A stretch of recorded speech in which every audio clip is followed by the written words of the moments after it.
we will be having plenty to talk about. We've got the loss to Aston Villa, the 2 new signings, and of course the big win against Chelsea on Tuesday night. How are you, lads?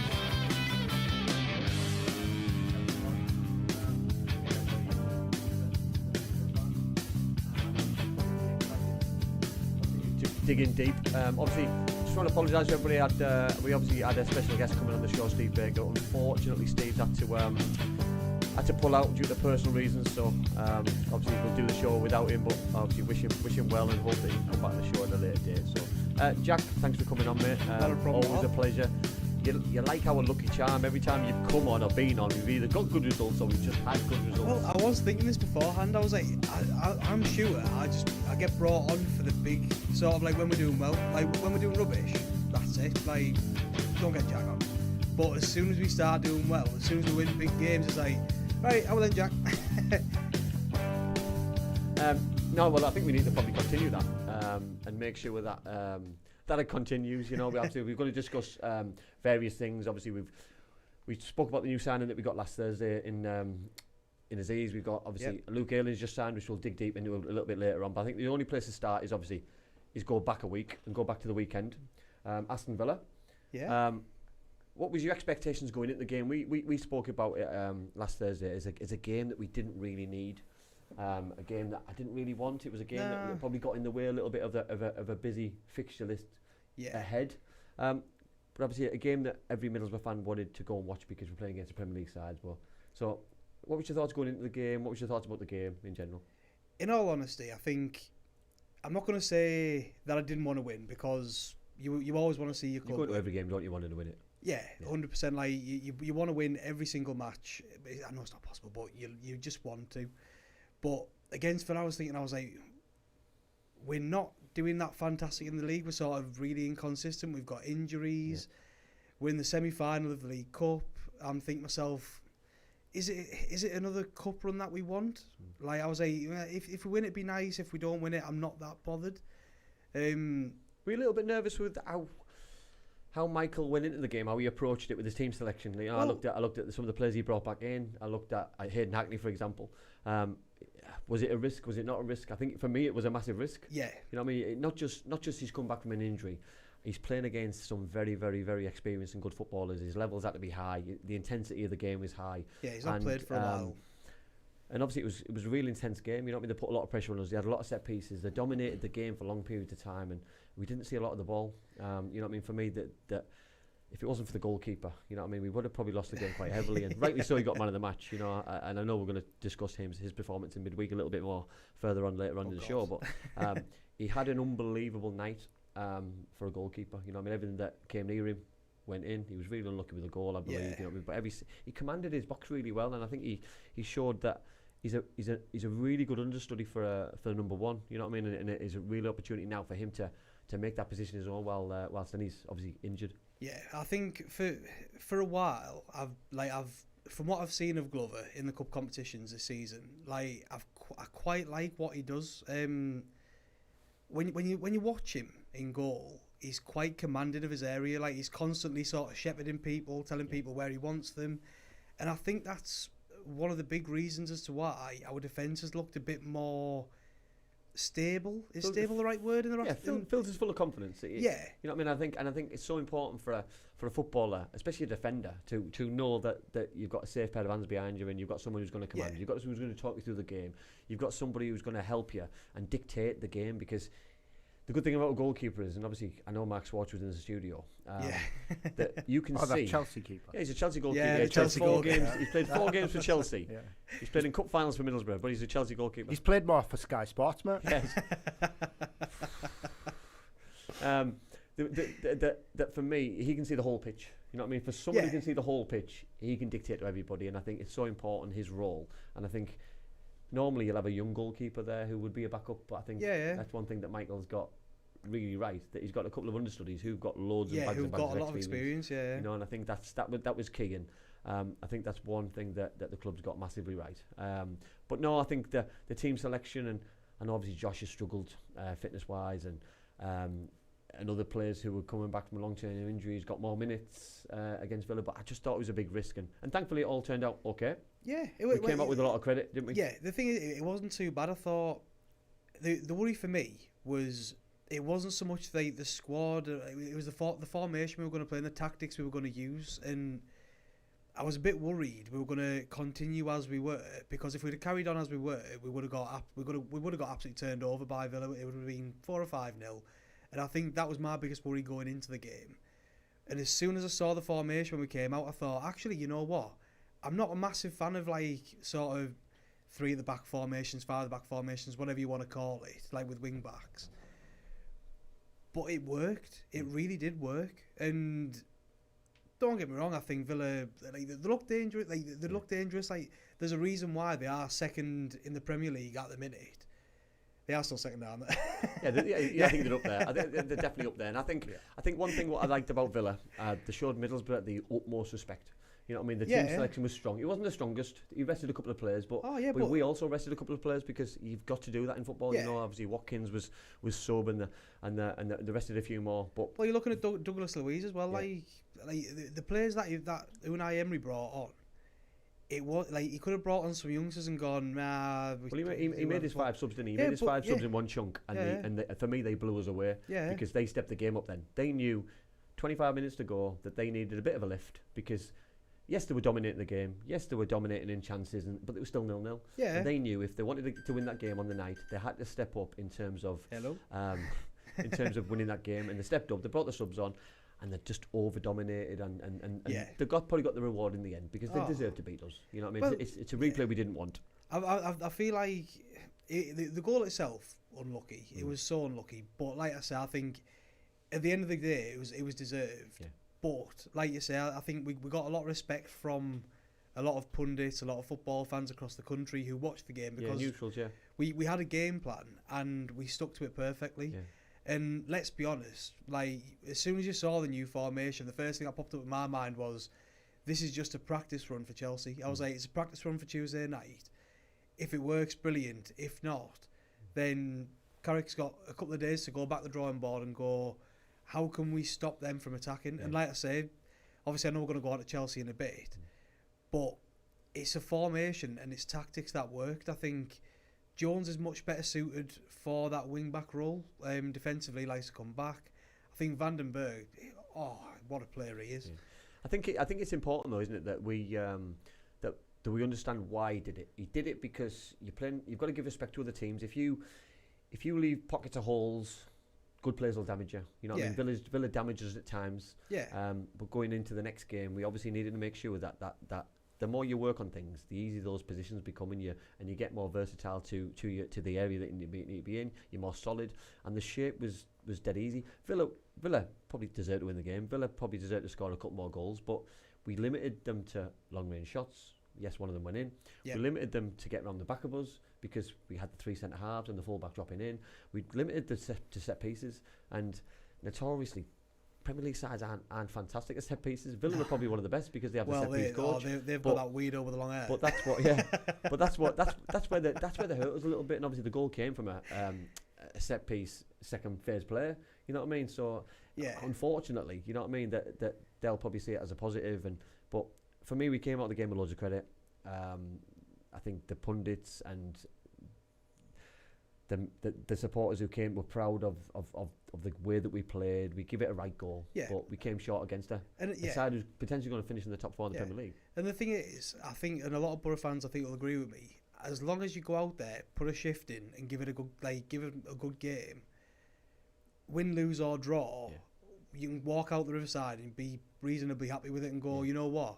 Like I say, Saturday night, I thought, you know what? Fair enough. We gave them a good game. Yeah, and I think, listen, I want to put my footballer hat on now. You know what I mean, and go down the route of Middlesbrough fans are easily pleased, and this isn't me being disrespectful to anybody, by the way. Middlesbrough fans are easily pleased because if you wear that red shirt and you run through a brick wall for them, they'll give you everything back. You know what I mean? That's all they ask. They ask is for you to put a real shift in, run around, wear your heart on your sleeve, put a real good, determined shift in on the pitch, and they're proud of you, and they'll give you all the support that you need, and they've done that for forever, you know. But they need that back, you know. I mean, they need that performance level back and that effort and enthusiasm, because they know if you win your tackles, you win your battles. It doesn't matter if you're limited of ability. I wasn't the best footballer in the world, but one thing I did, I ran around because I cared. I ran around because don't put yourself down, Andy. Don't put yourself down. I scored a couple of goals now and again, but I wasn't. I'm talking levels of players I played with. You know that I had to run around more because I wasn't a Janino, a Ravanelli, a Boksic, an Emerson, a Fester. You know what I mean? We had players in the right holes who fit what we needed at the right time. You know. Yeah. And I always refer back to, and Robbie's a good friend of mine, Robbie Musto, that every team needs a Robbie Musto. Every team needs a Robbie Savage. Every team needs a player who's going to win the ball back, who's probably limited ability. And Robbie won't mind me saying this, but he did an unbelievable job for the football club at that time. You win it back, you pass to Emerson because he can win you the game. You win the ball back, you pass to Janino because he can win a game. He can unlock a door. It's the same thing as Johnny Howson. I was literally just about to say, Johnny Howson is that player nowadays. Did it for years. Johnny's done it for years. Well, Adam Clayton, you look at Clayton, his passing wasn't fantastic, his shooting wasn't that fantastic, but defensively he would do everything he could, and in fact was getting a yellow card or getting himself sent off. He'd do everything he could to stop them. Tactical yellow card. Brilliant. They're good at it. Loved it. People do it. And sometimes they do it for themselves as well to get a little nice break. But no, like for me, I think a game that we didn't need another game. Certainly didn't need a replay. So I think when that goal went in, I think it was quite apt that then we focus going up to Tuesday. I think the whole focus when that final whistle went, manager was proud, came out and said the right things. The players then focused on the Tuesday. They had a bit of time to recover. Obviously less time because the game started a little bit later on in the evening. But the excitement around the town going into Tuesday was massive for me. I didn't think fans were as excited as they were when the game started.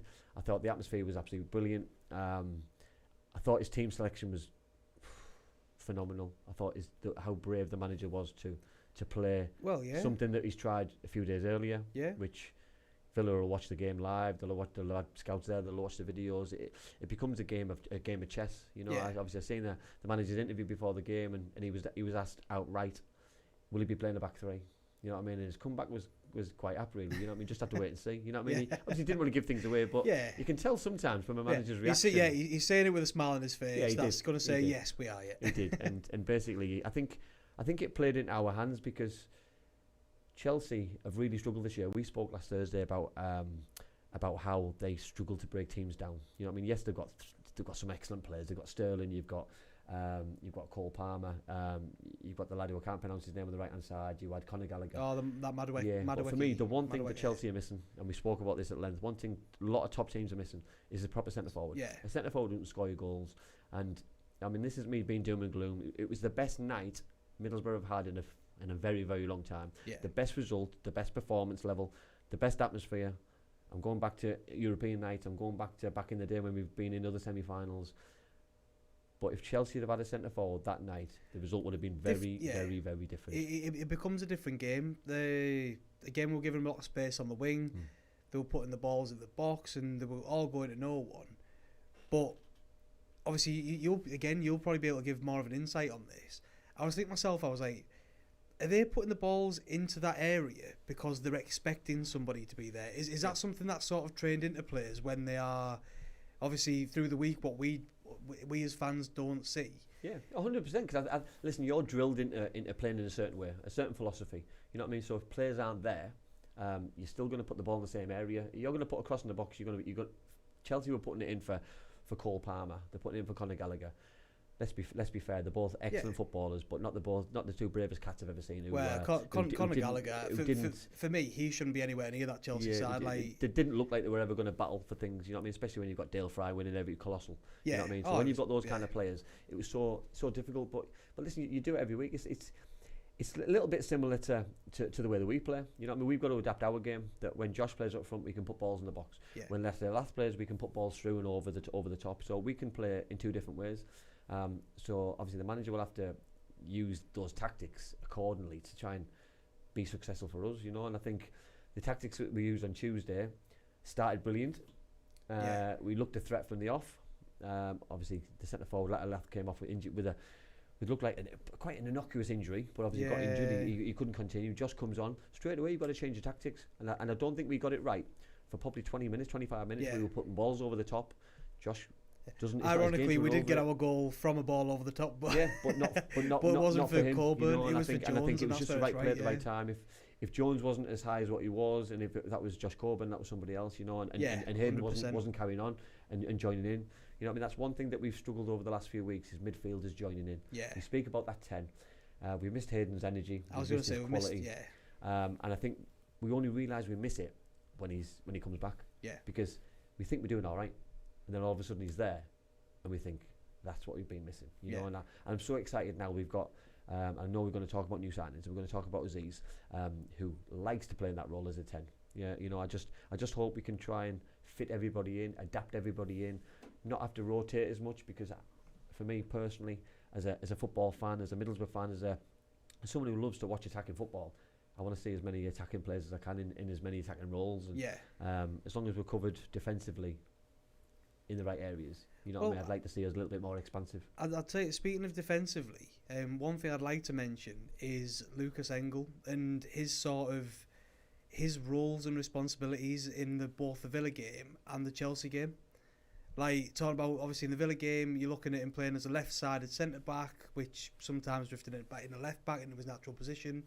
And obviously, looking at the likes of Bangura going a bit further up and making those runs up and down the pitch. But quite early on, obviously, once Bangura got injured, again, like laugh for Coburn, it's one of those things that you can look at and go, it changed up the tactics, but you can look at it and say maybe not drastically. Yeah, it's like for like in terms of position, centre forward wise. But as soon as Bangura went down injured, that's when I looked at it and I went, now this is going to be interesting, because Bangura is a player who I can't work out if he's fast or not, but he seems to have bags of pace. He looked fast when he pulled his hamstring. Yeah, yeah. But so he looked really quick, and I think if he's pulled his hamstring normally, and I'm normally quick players pull their hamstrings quite a lot. So you know what I mean, he looked like he was quite quick on Tuesday. I'll take that on you. I pulled my hamstring a couple of times. How many times did you pull your hamstring, Andy? Quite a lot. Yeah, I ruptured mine. That's one of the things I had. And then when that happened, that was probably game over. Yeah, it was, doing the wrong thing at the wrong time. But no, like I said, but as soon as Bangura went off, that's where I thought this is going to be interesting, because Engel isn't that player with he's got pace on him, but he's a different type of player to Bangura, and I was thinking to myself, this is where it's going to be interesting to see what's going to happen. Are we going to be looking at like sort of? I was looking at options on the bench, and I was thinking I haven't got a clue who we can bring on it yet. The only option was Clark to come on and then Engel to go left wing back, and they did that, and I thought Engel was superb again at left wing back. I think it's taken him so long to adapt. Yeah. You know what I mean, in terms of to the level that he's at now. You know what I mean? We talk about the level that he was when he came in against QPR and honestly, dare I say Sheffield Wednesday. Yeah, the phrase "Bambi on ice" is like the first thing that sprung to mind when you're watching him play. He looked lost. He did, yeah. But now he looks a lot physically stronger. He looks physically fitter, and I think those things for a footballer are massive. You know what I mean? Confidence is huge. Listen, I can't underestimate how important confidence is, and when you're going through a hard time, you're dreading the next game. You know what I mean? And when you're having a good time, you can't wait for the next game, and he just looks so excited to get back on the pitch. He looks like he's got the fans backing. He looks like he's confident. He's got the players around him who are confident in his own ability. Before, he just looked like a lost soul and a lost little boy who didn't really want to be there. And every time someone got the ball, we were not really going to take him on. And I'm not talking. He used to be an audible gasper on the other side when the ball came. It was such a shame because he's obviously got ability, but he's come from a different country.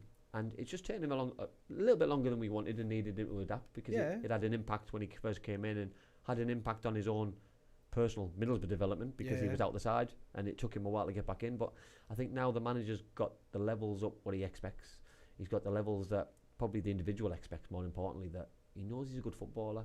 Yeah. You know what I mean? And you don't become a bad footballer. You know what I mean? He hasn't moved for X amount of millions of pounds like he's come to Middlesbrough to be a bad player. You know what I mean? Middlesbrough haven't got the money to go and waste, so the scouting system is so important. You don't 2023, 2024, you don't buy a bad footballer. You know what I mean? You're a good footballer. It just doesn't work out for whatever reason, and it wasn't working out because I don't think he was fit. Yeah. I think he got signed at the wrong time, in my opinion. I think they should have brought him in early, so he had pre-season to gel and develop. 100%, yeah. So I think sometimes you can hold your hands up and say it's our fault as well as his own fault. Yeah. So you know what I mean? I think sometimes you've got to take responsibility, and I think for me, the club didn't look after him as much as they probably could have done and should have done. But like I said, I just thought he looked absolutely superb, and Matt Clark as well. Like coming on and into that game, like we've seen a few mistakes from Matt Clark since he's come back from injury. Yeah, Leeds game where he decided, don't know what he was thinking there, and then you're seeing sort of silly fouls. You're seeing he looked a bit slow, but he's not played football for. Well, yeah. I don't know if you remember his first game when he made his debut against Sunderland at home. Him and Dale Fry. We beat Sunderland 1-0. It was the best performance by the both of them. But I thought he was absolutely outstanding. And I was so excited because we just got this lad from Brighton.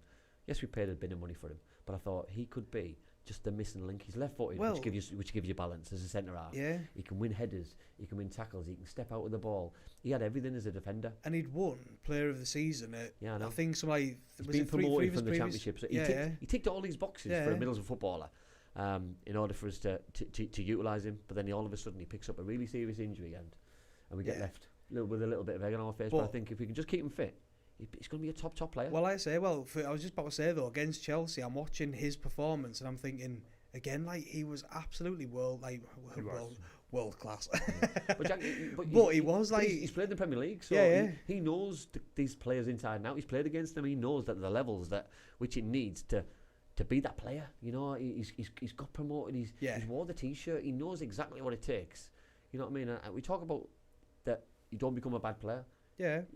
Things affect your performance levels, injuries, suspensions, lack of form, confidence. You know, he's had all of those things. Yeah. You know what I mean? And he's had a serious injury to throw on top of that. You know what I mean? So it's taken him a while to come back. You know what I mean? It's not like 1996, 97 where you're playing the reserves for 3-4 games and get yourself fit. There's no reserve team to go and get fit in. You've got to go play for the 23s. You'll probably get one game, I think he got. And then all of a sudden he's back in the first team squad.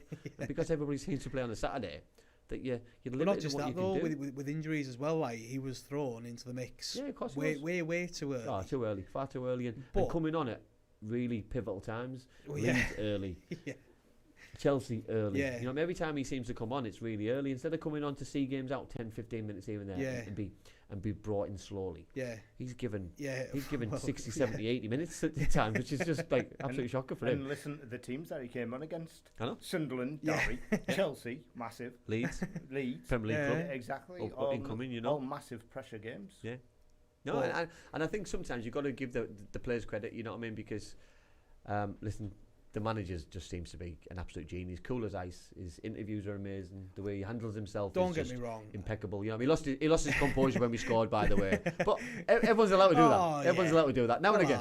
I like to see that though. Like I don't mind seeing a manager like enjoying a goal. Do you know what I mean? Like I love it. I don't mind that at all. I like to see that. Like I was watching his interview after the Chelsea game on Sky, and I'm thinking myself like he's got a big grin on his face, like a big cheesy grin as well. Yeah. He's thinking, like, you know what, like, he's from the northeast. Yeah. He's obviously not round Middlesbrough way, but he's from the northeast. He knows what football's like in the northeast. And I genuinely think he loves the club. Yeah. Like, you can see it, he loves the club. We've given him an opportunity. We've given him a platform to base himself, to see where he can go in his own managing journey. You know what I mean? And there's no better football club. I know I'm biased here, but there's no better football club to give that manager a first opportunity. He's got the best chairman, he's got the best fans, he's got an unbelievable stadium, he's got an unbelievable training ground. Yeah. There's no way in the world, if you're a half-decent manager, that you can fail at this football club. You can go back. Brian Robson did an unbelievable job for this club. Steve McLaren, unbelievable job. Yeah, I'm not a big fan of Steve McLaren because we've got history, but he did an unbelievable job. He did an unbelievable job. The Battle of the Gingers. Tony Mowbray done an unbelievable job. You know what I mean? There's only probably experienced managers for me who've let this club down a little bit. You know what I mean? Well, I'm not going to name them on here, but God is dragon. Again, another ginger. Andy, if you're listening, Gordon, we'd love to have you on. Love you to have you on. But listen, there's young managers who've been given an opportunity. Gareth Southgate, who've excelled here because they've been given the platform to be a manager. Yeah. And for 100%. Me, see where it goes. But I want him to stay. I want him to carry on his legacy, what he's doing here. But one thing I liked about his interview after the game was how composed and calm he was. You know what I mean? It's hard. Let's enjoy tonight, because I think sometimes as a player, you think you've won, you think you've done it. You know what I mean? You're in the semi-final. Yeah. He knows how hard it's going to be in 2 weeks' time. He knows we're going to go down to Stamford Bridge, and it's going to be a massively different game. they could score in the first 10, 15, 20 seconds, and it could absolutely change the whole dynamics of this game on his head. But he knows he's going to set up and do the right thing for the football club in order to try and get us to a final. Because people say we're halfway there. No. There's more than that. Yeah. You know, we're not halfway there because we've got 90 minutes ahead of us. You know what I mean? And then potentially extra time, and then potentially something else. Yeah. You know, and I think it'll be Middlesbrough to do it the hard way, but let's take one step at a time and let's see what it is. So I'm intrigued to see what you think of what we're going to do in terms of tactics when it comes to the second leg. Do you think it's going to be just a case of, right, go out there, do more of the same, keep it exactly as it was, and do it that way? Do you reckon it's going to be a case of we're going to change a few things, that we're going to drop back and be more defensive, try and hold on to that one goal? Or do you think it's going to be, you know what, we definitely need a second goal here. This is Chelsea, we're at Stamford Bridge. They've got, however much they've spent on players, they've got that quality around the team. We need to get a second goal. I think we've got to go a little bit of 1 and 3. I think the option of sitting and sitting deep and defending for the full game is not an option. No. I don't think, and I'm not being negative and disrespectful, I don't think we've got the personnel to do that. You know what I mean? I think we've got players who can still hurt a team on the break. We've got pace, and what pace brings is if we can isolate them going forward and we can hit them on the break, we can target Silva. Because listen, world-class footballer, and that name and that brand of a world-class footballer is branded about quite a lot. But listen, he's earned that reputation, and he's world-class, but he's got flaws. Yeah, he's aging, which means his legs are going a little bit. Yeah. And if we can catch him on the break, we can cause him problems.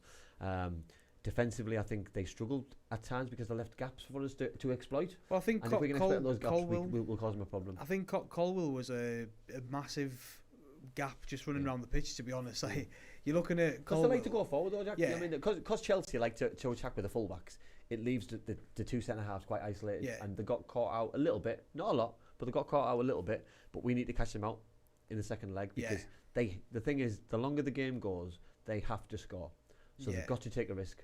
Will they take the risk early and try and kill the game off early? Who knows? Will they wait, be patient, and then take the risk towards the end? However long that takes, we've got to make sure that we're ready to hit them on the break, because if we can get that second goal, goal early, there'll be chaos. Yeah. You know what I mean? But if the longer the game goes, we've got to be ready, because if the first goal, I think, is massive. If we get it, it's such a different game. Yeah. If they get it, we're up against it straight away, because they're going to be in the ascendancy, they're going to be confident, they're going to come at us again and again and again. And are we good enough just to sit? I don't think any team's good enough to sit, and that's not me being disrespectful of Middlesbrough. You know what I mean? Liverpool's, the Man Uniteds, the Villas, you know what I mean? The Chelsea's, they're not good enough to sit, because you can't get peppered for 90 minutes and think you're just not going to give a goal away. It could be a worldie, it could be a mistake, it could be anything. Well, speaking of mistakes, Cole Palmer. Cole Palmer, you know what I mean? Listen, we're talking about one of the most up-and-coming talented footballers that England's got, but he had an absolute night to forget. Now, and thankfully, we talked about Glover, how good he was on Saturday. Glover also had an evening which I think listen, he'll look back at the stats and see it as a game that he wants to remember. Yeah. He won't want to watch the video. No. Because I've watched it over and over and seen some of the things that he did, and it was it was poor. Now for me, obviously, I won't say exactly what I said, but before the game, saw Cole Palmer pop up on the telly, on the screen, and come on, tell us what you're going to say. Unless it's something you can't repeat. Oh yeah, it was shouting multiple times. He's going to do nothing. I'll go with it was F all. Well, you were right at the end. I was going to say, every time he came on, laugh. Honestly, at the end, they were talking about him, and they kept on. People were talking all around me, and they're going, Cole Palmer. I'm going, he's going to do F all. He's going to do nothing. Nah. Anyway, Johnny Howson passed him the ball, and I thought, oh my God, he's going to prove me wrong. Until he then put it past the post, and now that was our first warning sign. Like, I don't know what Howson was thinking. It's unfortunate because he's your favourite player, Howson, isn't he? Well, you know what? From what I heard last year, mate. You know what? Against Chelsea, all I could think about every time Howson did something with the ball was, remember the John Smith adverts with Peter Kay? Have it. But he's been immaculate though, hasn't he, Johnny? Johnny's been immaculate for that long, so it's when he makes an error like that, it just stands out like a sore thumb Yeah. because it's just not in his nature. And that's that he does it. yeah. And I think And for me, yeah. I looked at the way that we were playing. I think we were overplaying, and I think we were playing it in Chelsea's hands because we can play like that in the Championship because if we do get opportunities against us, the teams won't damage us. Chelsea, one thing that they set off us, and then when we play the initial ball, they then attacked us and it caused us a couple of problems, and we bring in our hands a little bit. Speaking about hands, Tom Glover with his hands, or lack of them. Yeah, second chance for Palmer. Yeah, which was that one was for me that he should be burying that. Oh, I think out of the three. Yeah, I think that one. I think he honestly, had a night to forget. I think obviously the one-on-one which he put wide, the one where he just needs to stab it in. You know, I don't know why he tried to put his laces through it and volley it and put a little bit of swaz on it. Just stab it down the floor and it goes in because he's already dropped it. You see, though, I think I'll go on to the third one. I think the second chance. So if he'd have fallen over, he'd have scored that. Yeah, like he'd already done the hard work in the anticipation of Glover making but that mistake. But I think he's looked at the goal and gone, "Oh my God," and put it straight over. I think he just panicked and that's it over. Which then goes on to the third chance he had just before half time. If he scores that, like they're well back in the game. Like I say, people always say like a goal back before half time is one of the best things you can have in football. And if he scores that, but like I say, I think what he's thought, I've missed that first sitter, I've missed that second sitter, I've got to make sure I get this on target. And I think he's just, well, I wouldn't even say fired the ball. You could have put your cap on it, mate. He tickled it towards Glover, and again, I think Glover was lucky that the ball ricocheted back off Howson. Yeah, no, totally. And right back into his hands. But like you look at it thinking, like a player of that quality, it's not often in a game. It's not often in a game you give him one chance. Yeah. Never mind three, and he still won't score. And but how old is he, Palmer? I think he's early 20s. Isn't he? So early 20s. Asking you this question then, Andy, right? When you were his age, like you. Still young. How would you have felt at half time if you'd missed them chances? Listen, it's you can't comprehend how bad he'll have felt at half time. You know that he'll have wanted to just crawl up and die. You know what I mean? The manager will have been trying, go and get your next chance, go and get your next one, but it didn't come. Yeah. It didn't come because we defended a little bit more deeper.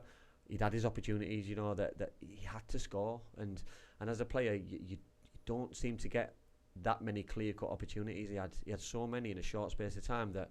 On any other day, someone of his ability, because listen, I know we're laughing and joking now, but he is an unbelievable footballer. And some of the performance levels that he's played for Chelsea, that he should be putting all three to bed, if not doing a little bit more. You know what I mean? Because his first shot when Glover saved it, you know what I mean? He could have had 4 in the first half. You know what I mean? That's what his levels should be at. Like he's getting the chances. 100%. And I think the manager will probably be more worried that if he wasn't getting the chances created for himself, but. He's got to put that to bed, and every Chelsea fan, you know what I mean, will come away very frustrated. But you know what I mean. Before we go on to some comments from the viewers, 2 things, Jack. Then, so obviously Hayden Hackney's goal, obviously brilliant moment for Middlesbrough fans, and with all the chances that we're talking about in Hayden's goal, is it written in the stars then a little bit in your opinion that this is our year? Yeah. Put you on the spot. Yes, I'm looking. Like I was watching the game, and you don't win big games like that without that crazy luck. Yeah. Like you look at when we beat Man U in the cup a few seasons back, and Ronaldo missed that penalty, and you think Ronaldo doesn't miss many penalties. Yeah. But it's that little bit of luck. Fine margins, big moments in games. And as soon as that happens, you think, oh my God, this might happen here. Yeah. Don't get me wrong, by half time I was convinced we were going to win the League Cup then. But I think those small moments, you know what I mean, that half time whistle went, and I think at half time, I think everyone, I think even Chelsea fans and Chelsea players would have just took that game and put it to bed, because they'll go into the second leg thinking we're 1-0 down, we're at home, we're still confident. Yeah. And Middlesbrough fans needed, and the Middlesbrough players needed that 1-0 win. You know what I mean? So I think it suited everybody. You know what I mean? I know that sounds stupid that Chelsea have lost the game, but I think it suits them that they now know they know what they need to do. We also know what we need to do. We've seen this before in football, and this is why I'm trying not to get too carried away. No, please get carried away. It's more fun when you do. Yeah, the underdogs, they'll go goal ahead, go the away leg, and the team's thinking, you know what, like you're looking at Chelsea, they're not going to go back to Stamford Bridge and go more of the same. They're going to go, let's just go at it. Well, it won't be allowed, you know what I mean, No. because the fans are vicious, the fans are passionate, the fans are very loyal to their team, you know what I mean, and they won't let them, they won't allow them. They're We all need very to do a posh and- Coventry. They won't allow That's them what to we need. not put a proper shift in, you know what I mean. They'll drag them over the line to get them where they Yeah. want to be, and you know what I mean. That you see some ex-players' tweets and comments, you know what I mean, that they know that they're still in this cup. You know what I mean? They know it. They Yeah. know it's one goal. One goal Oh, can yeah. happen in the first minute. One goal can happen in the last minute. You know what I mean? That they're in this cup because they got a last-minute equaliser against Newcastle United. You know what I mean? Yeah. So they know that can happen again, and The we thing- just need to yeah. be aware that can happen again as well. The thing is, before I went to bed on Tuesday, because I thought I didn't have enough of the game, I listened to some reactions from Chelsea fans on. We're going to say you watched it again. Yeah, honestly, Sound like Glover. I would have done me. But I was listening to their reaction, and what I noticed from their fans is they weren't it was always they were frustrated with the result, the lack of passion, the this, the that, the whatever. But every time they were asked about the cup and about the final, they go, "Oh no, we're still going to be in the final. Like, we know we're going to be in the final," and that's where we need to go. You're not. Yeah. But that's what the mentality that we need to have. We need that resilience. You know what I mean? There's obviously a lot happening in between, which we need to make sure that we don't forget about. Because for me, and I've said this, and I'm not going to change my stance on it.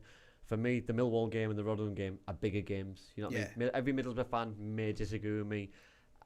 I know we need to be playing against Chelsea next season. We need to be playing against Villa next season, and the only way to do that is by beating Millwall and beating Rotherham. Because if we don't get at least 4 points from those two games, or 6 points, we're going to struggle. You know what I mean? Though, you know what I mean? We just I'm can't. one of those. We just can't. I'm one of those. I look at this and I think we've not won a trophy in 20 years. I can remember I was 8 years old. It was actually my birthday. Show my age, yeah. Where I was 8 years old when we played against Arsenal, and it was on my birthday, funnily enough. And I can remember that, I was at that game and it was amazing. It was brilliant. And then watching the match, obviously I was 8 years old. I wasn't able to go to Wales. I'm not going to tell how Mum to do one, but I wasn't happy about that. But missed the game, but still watched it for a moment. It was brilliant. But I'd love to see it happen again. Listen, I'd love to win a cup. I'd love the club to have as much success. But for me, it's the longevity. I look at teams like Villa, and I look at. But do you not think, Andy, teams it's written in the Premier League. stars? It's written in the stars. Do you know what I mean? I think 20 years. It's a nice round number. I think it's written in the stars that we're getting in the playoffs because we should be nowhere near it. We should be nowhere near the playoffs. The amount of games that we've lost this season, but we're 6 points off it. You know what I mean? We should be absolutely dead and buried. We should be towards the end of the bottom of the table.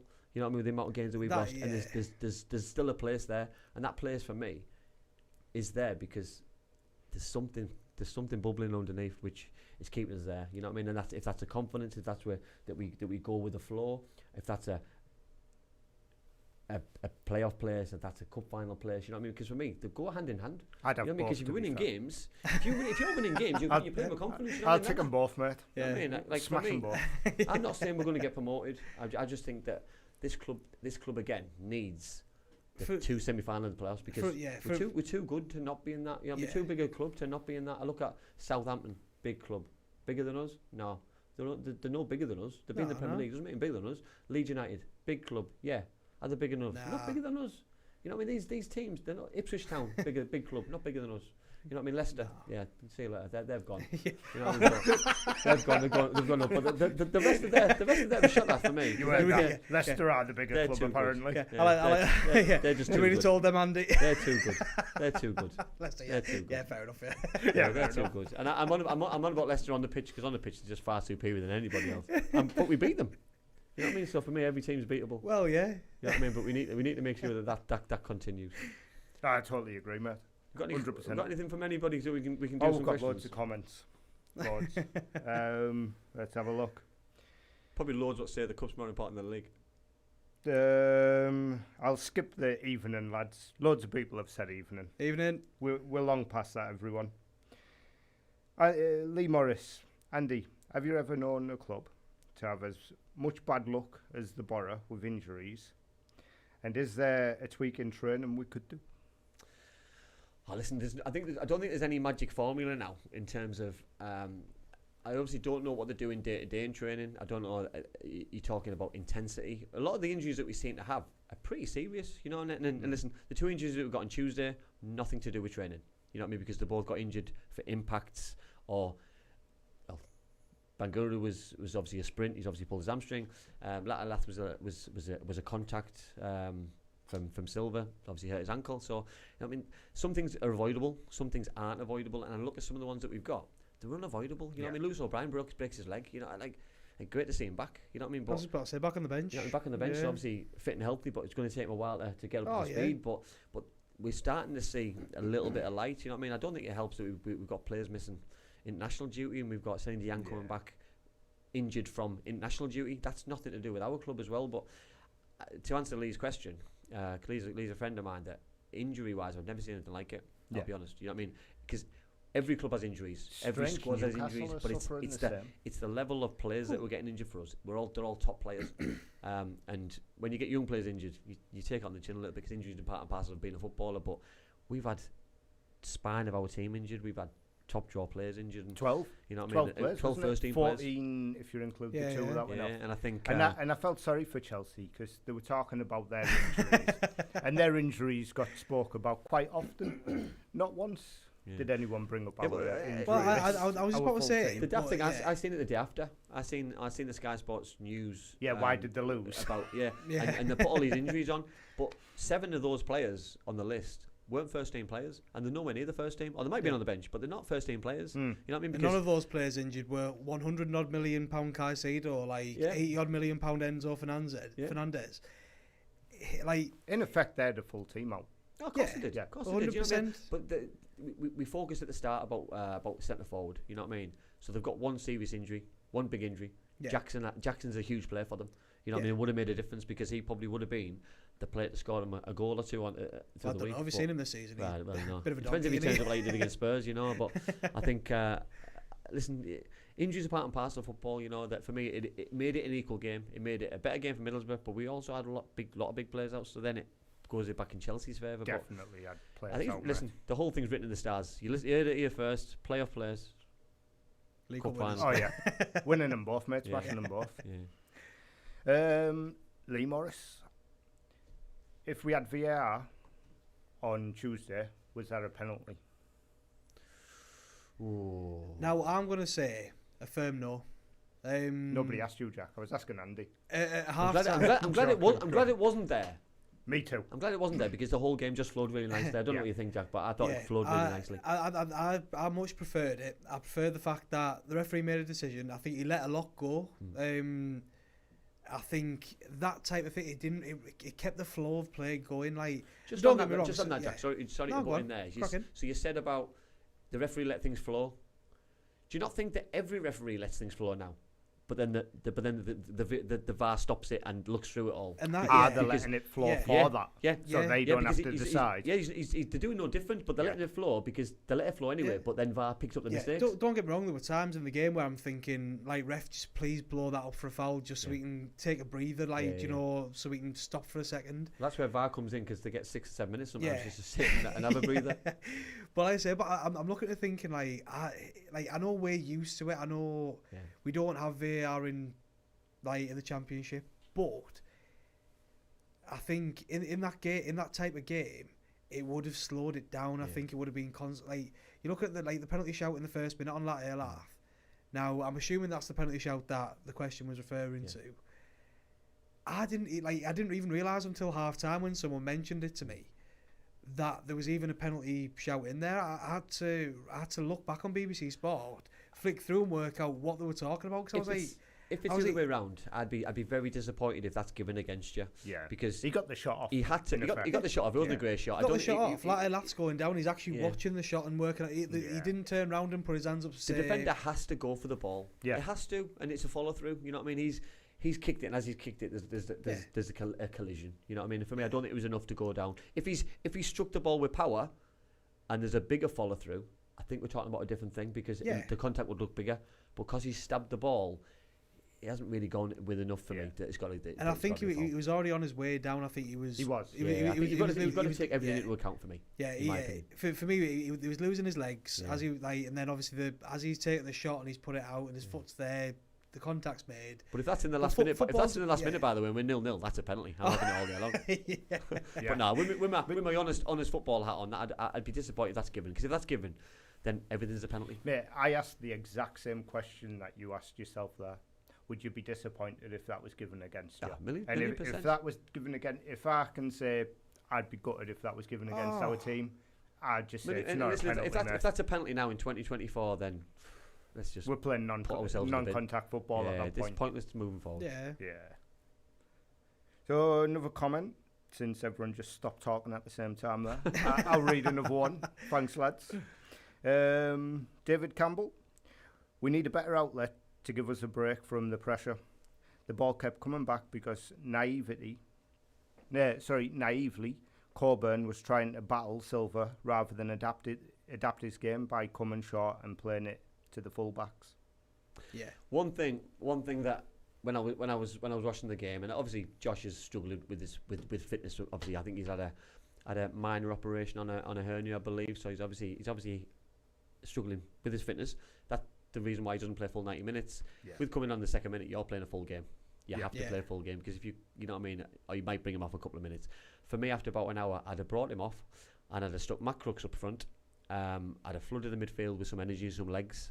I don't know where that would have looked and how that would have looked. Listen, I'm not saying I'm a good manager at all because Michael's tactics was spot on. He got it all right. But looking back now, or looking back if things hadn't worked out, Crooks would have held the ball up for us. He would have battled with Silva and Colwell and other players, and I think he would have won loads of battles. He would have held the ball up a little bit better, and then we would have had a little bit more legs in the middle. But that's dictated to by fitnesses on the bench. You know what I mean? We just talked about Lewis O'Brien. If Lewis O'Brien was 3 weeks down the line, he'd have come in and done that job, and it would have free to do that. But he's not. So he'd have been the perfect player to come on. In reality, you're looking at AJ Bridge to come on.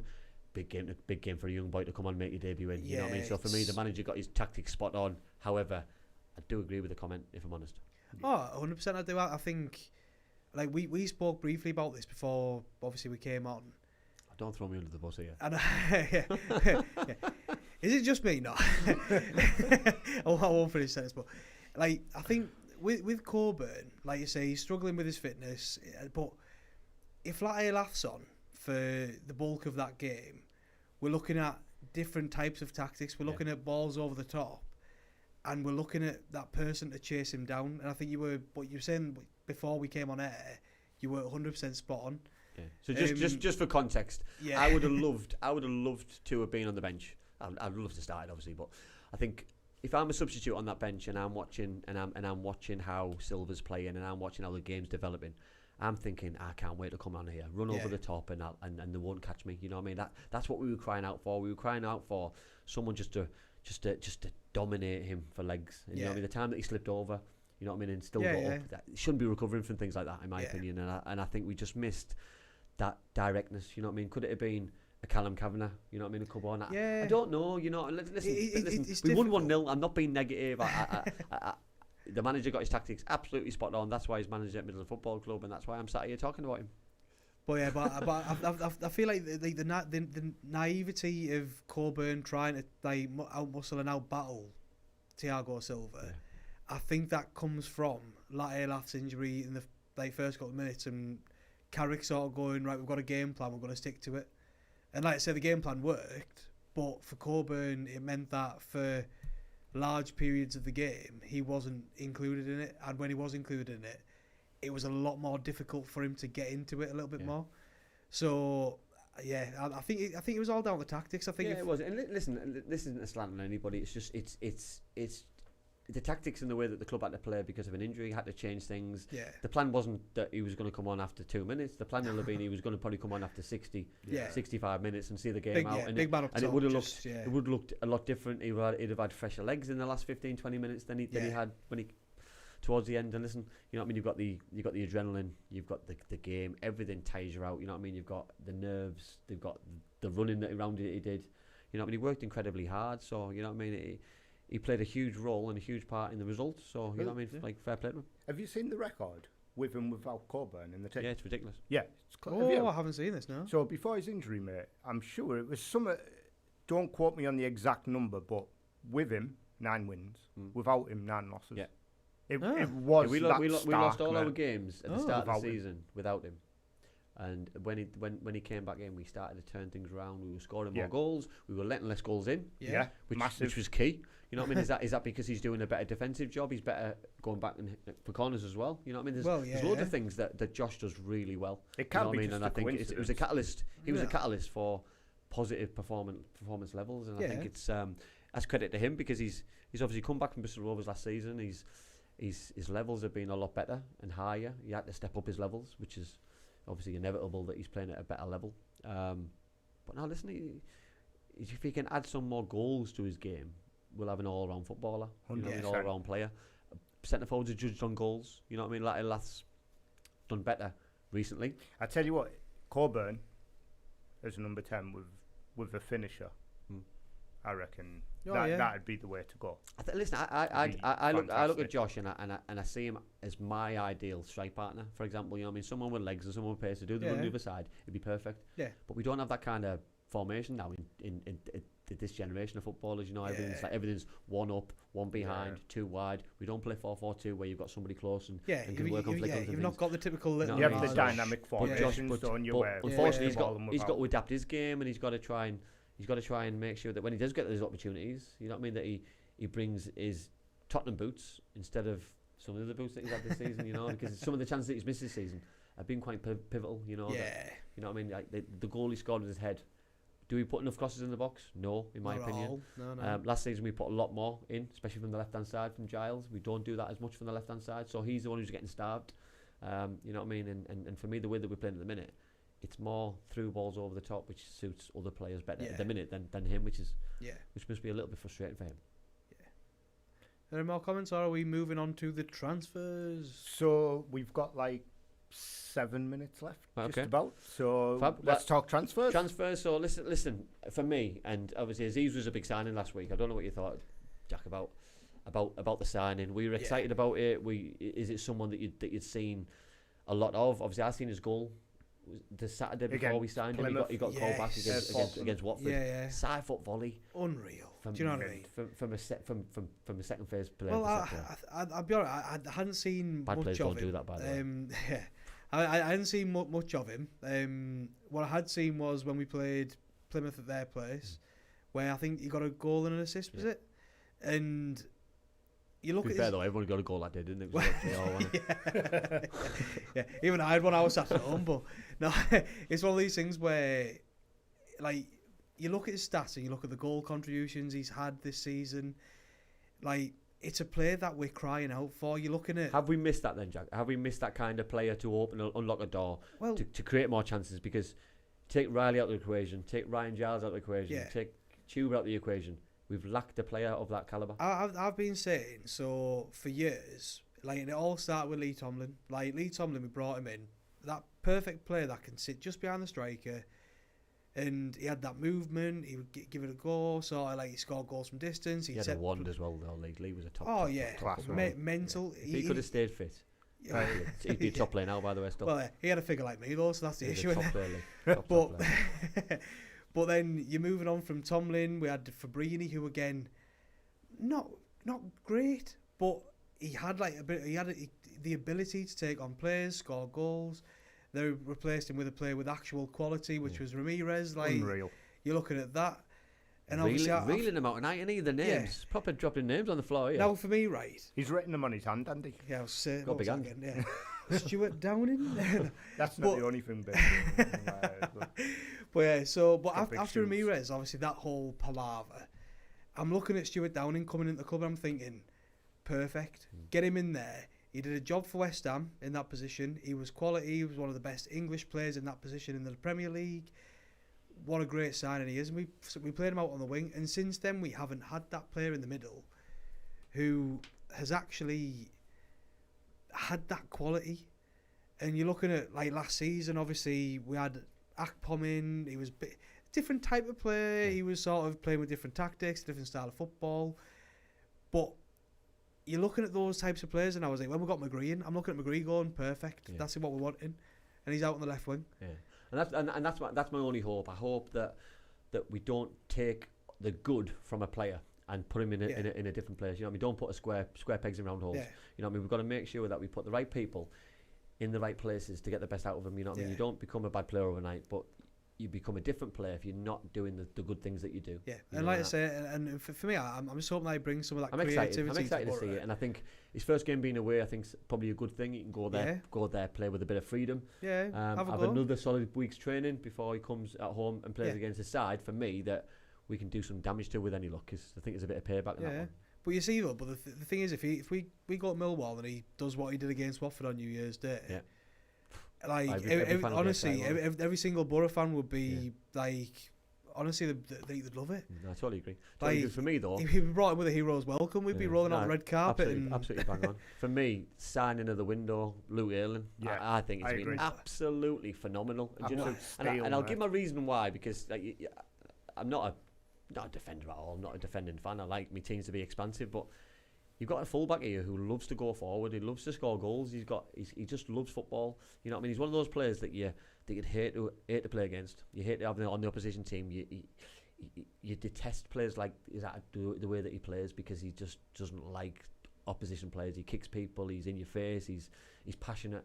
And I think for me, when he's got that red shirt on, I think every Middlesbrough fan will absolutely adore what he brings to this football club. Well, did you see the send-off the Leeds players all give? Yeah, I know. Have you seen the video? Yeah. They're all practically crying on the video. And I think that's testament to the player and the person, because I think they've lost a huge player in the changing room. I think they've lost, but I think, listen, football evolves. Managers come in, managers decide who comes in, who comes out, and if his face doesn't fit anymore, he's got to go somewhere else. And for me, it's a master stroke that we brought him in, because for me it suits everything.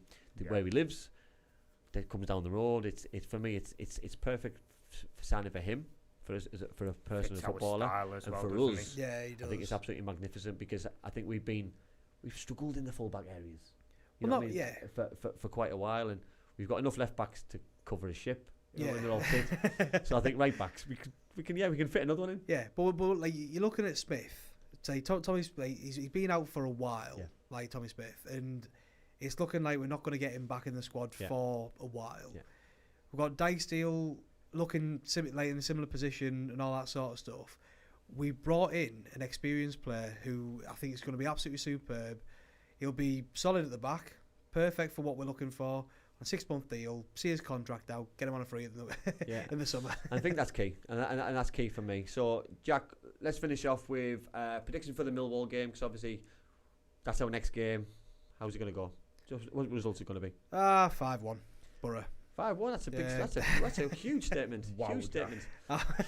Who invited him? That's confidence. I'm going to go 2-1. I can't see us keeping a clean sheet, even though we've done it against the Premier League side. I think we'll win the game 2-1 and go into the nice home game, hopefully with a little bit more confidence in what we do, and hopefully we can get in the playoffs. But Jack, brilliant. Thanks for having me on the show, mate. Really appreciate your time as always, and hopefully you bring us a little bit more luck as you always do. Fingers crossed. Thanks, everybody. Right, cheers everyone, and we'll be back next week.